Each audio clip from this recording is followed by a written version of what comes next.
Hi, this is just a quick walkthrough on how to find a leak on an air conditioning system on a Ford 7840.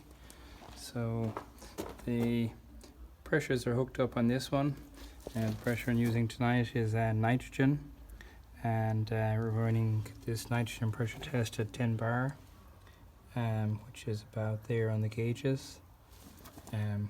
Sorry for the poor lighting. Now it's very late at night, so this is not going to be a very clear video, but it is a very interesting place where the gas is leaking from.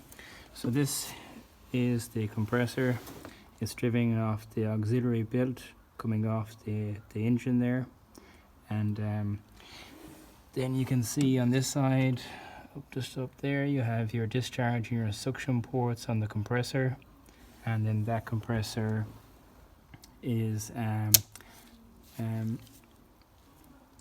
leaking on this gasket here, which you can see from the other side of the tractor, and this is where the air conditioning gas is leaking out from. So I'll just walk around now. Okay, so when we look from this side, we can see the bubbles. There you go. And what I'd just like to show you is it's actually leaking on the gasket on the compressor, and it's a little unusual for it to leak on that gasket. There you go. I'll just clear all this away now. It'd be more common for these to leak on the shaft seal. That gasket will be more common for them to go on, and that shaft seal will probably account for almost 60% of leaks on systems. Hopefully that camera steadies now. Oh, please steady, please.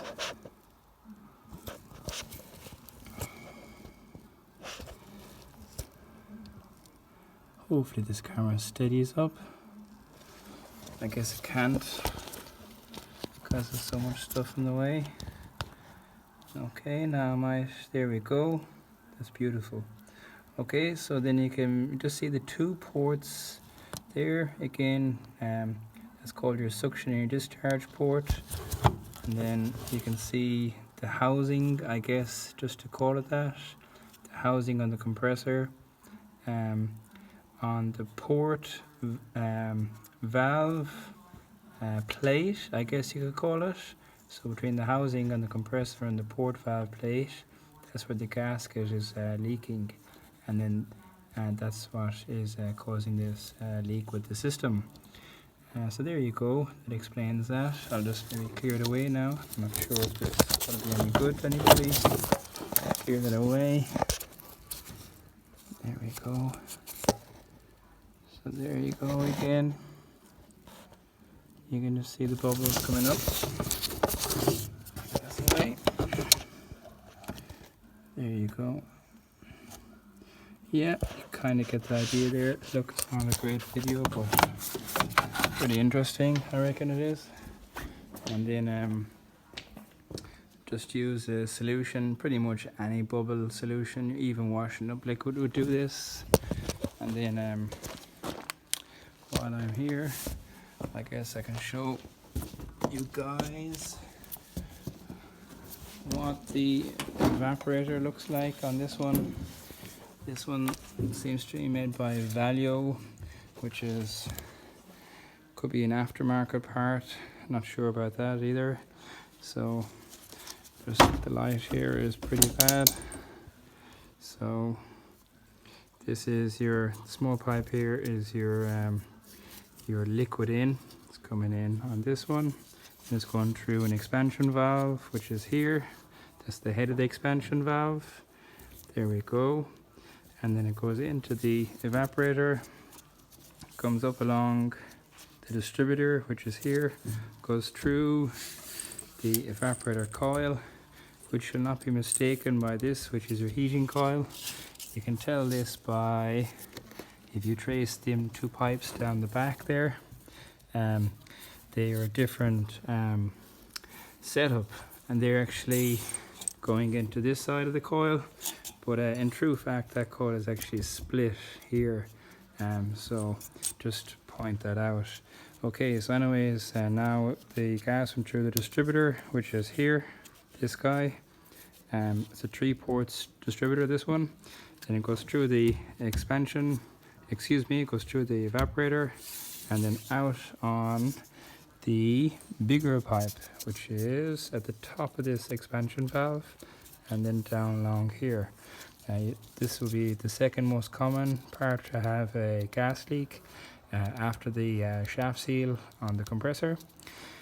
So this leak really confused me, and took me an extremely long time to find it. And there's actually quite a bit of oil there, so maybe there is actually a very small leak, not sure about that either. And then I guess another common point for leaks, not sure if the camera's picking that up, but there's actually a lot of corrosion there on that lower pipe, which is the liquid pipe. And when you have that much corrosion on a pipe like that, sometimes you can have a case what's called pitting, which is tiny little breakthrough in the actual wall of the piping, which is just a metal alloy, and that pitting can actually leak gas as well. And there's another point where it can leak. This is going from a hydraulic hose this side through a crimp fitting, and then onto the actual metal pipe there, and they can leak there also. But again, it was none of these. And then that there, what that is, that's a pressure transducer, which is just acting something like a pressure switch, or just simply recording the pressure in the system, but it's all good. Okay, so there you go. This is where the leak was on a 7840 Ford New Holland. Okay, thanks for watching.